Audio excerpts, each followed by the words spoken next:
Salut à toutes et tous, bienvenue sur la chaîne YouTube Full Kit. Aujourd'hui je vais vous parler des freins pour le roller, donc ce qu'on appelle aussi les stoppers ou les tampons. Donc le frein qui est bien sûr à l'avant du roller.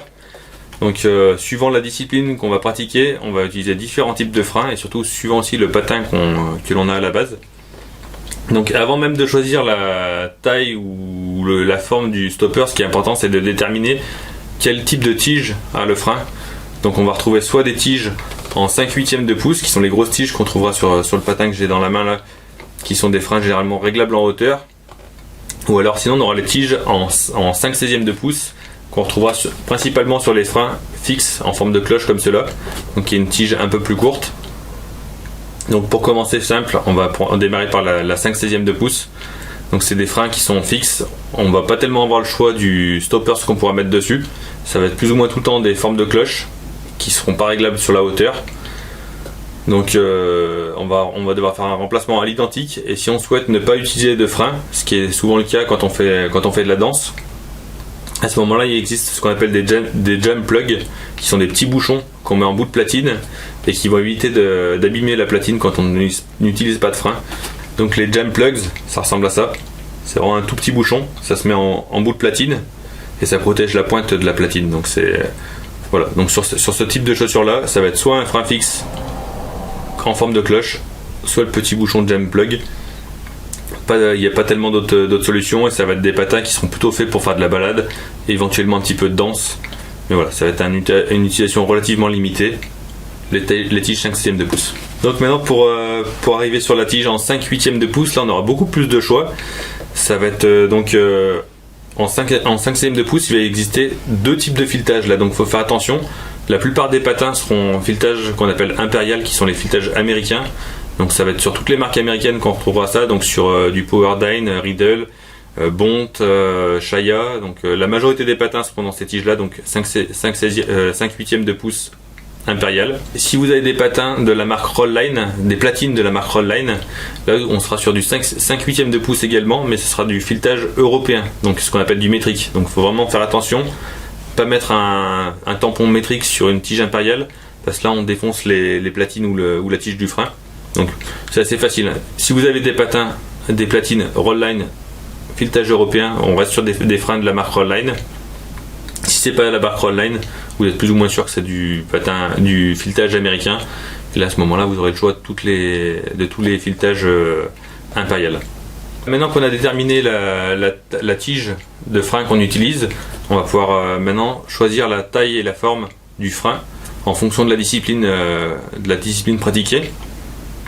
Donc on va avoir des petits freins plutôt ronds qui seront un peu plus agiles, qui vont permettre de pivoter facilement sur les freins. Et on va aussi avoir à l'opposé des freins qui peuvent être parfois très gros comme ceux-là, qui vont permettre d'avoir des gros appuis. Donc on va freiner très fort, mais ça va permettre aussi de faire des départs aussi assez puissants.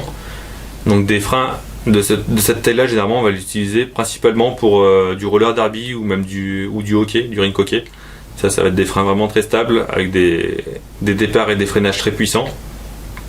Pour quelqu'un qui cherche quelque chose de plus agile, il faudra mieux mettre des freins plus petits, comme cela.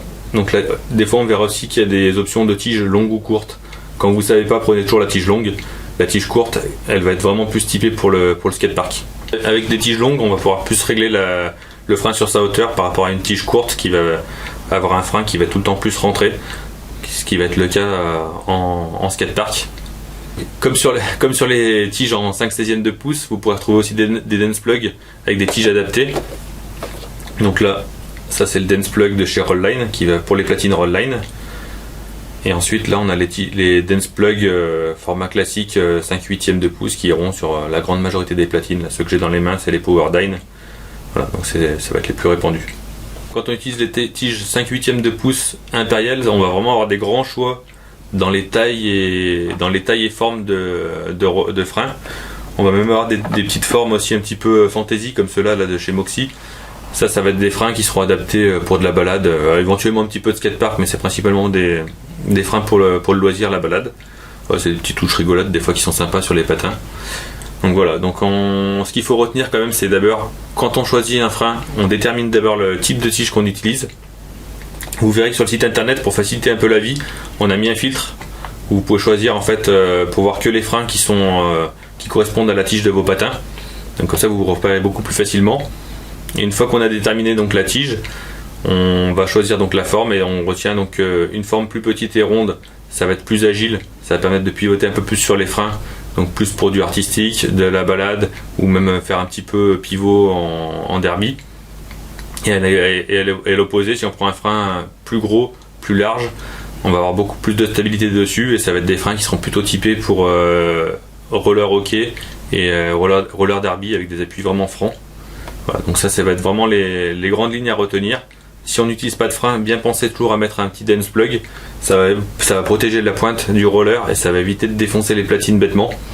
Donc voilà, c'est des petites règles à retenir. Si jamais vous êtes un petit peu perdu, n'hésitez pas à nous passer un petit coup de fil ou un petit email. Nous, on se fera un plaisir de vous répondre. Voilà, j'espère que cette vidéo vous a plu. A bientôt et bon ride. Et n'oubliez pas le petit pouce et de suivre notre chaîne. A bientôt et bon ride.